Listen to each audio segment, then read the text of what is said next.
Elias had always believed he was born to be invisible. In school, he was the kid nobody remembered. In college, he was the student who always sat in the back, headphones in, head down, hoping no one would notice him. And now, at 28, working a small job in a small city, he walked through life as if he were a shadow passing through brighter, louder people. Some people feared failure. Others feared disappointment. But Elias, he feared being seen. Every morning he followed the same routine: slip into the office unnoticed, do his work quietly, leave without drawing attention, go home to an empty apartment, and try again the next day. No one asked about his weekend. No one invited him for lunch. His presence was so silent that sometimes even he wondered if he existed. But Elias wasn't weak. His silence wasn't softness. He simply didn't know that what he carried inside was strength waiting to be awakened.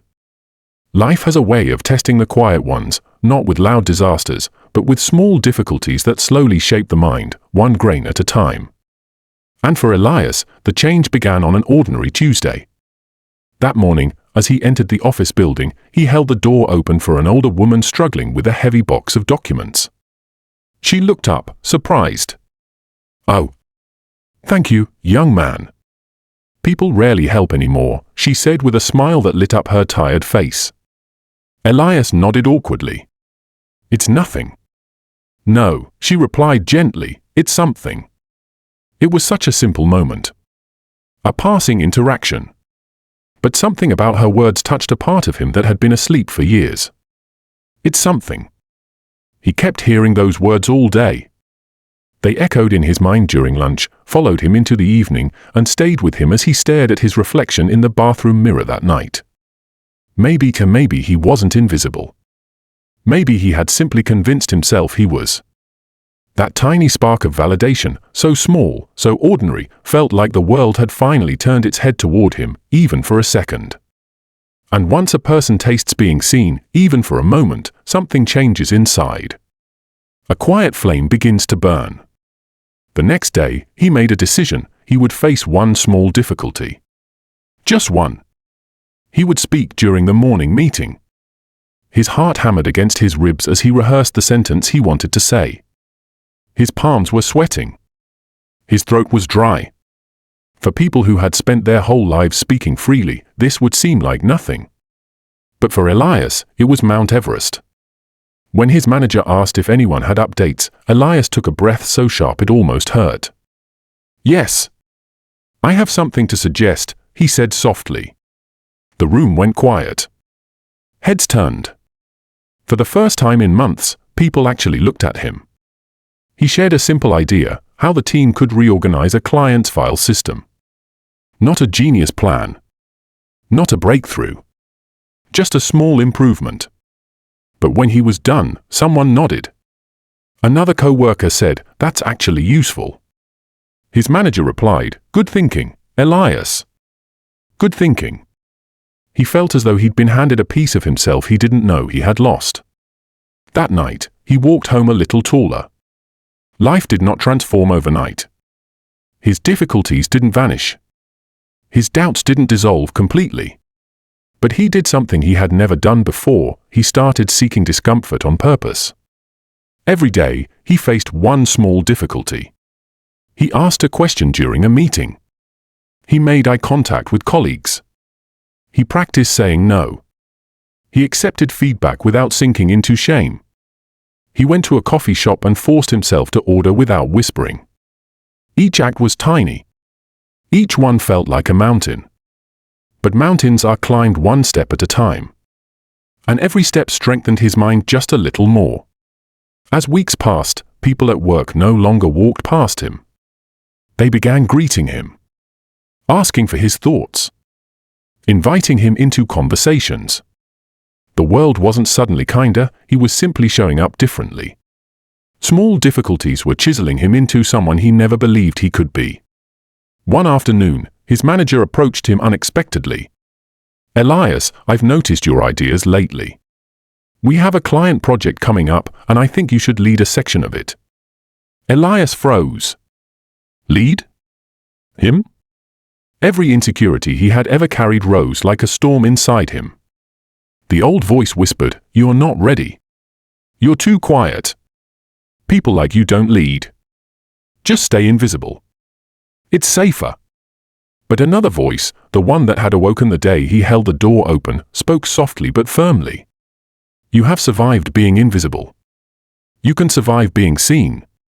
He accepted the task. The following week, he stood in front of a small team, presenting ideas he had worked on for days. His voice shook at first, but his passion steadied it.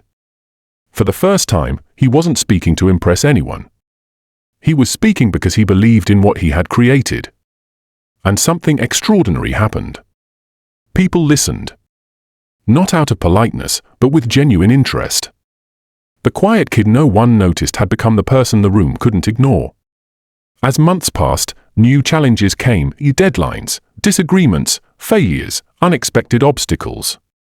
But instead of shrinking, Elias leaned into them. Each difficulty, no matter how small, became training for his mind. The more he faced, the stronger he became. He learned that confidence isn't lightning, it's fire built slowly from tiny sparks. He discovered that even soft-spoken people can hold powerful ideas. He realized that success is not loud, but it becomes loud when the world finally hears you. And the world was beginning to hear him. 1 year after that ordinary Tuesday, Elias was asked to give a short talk at a local community event about resilience at work.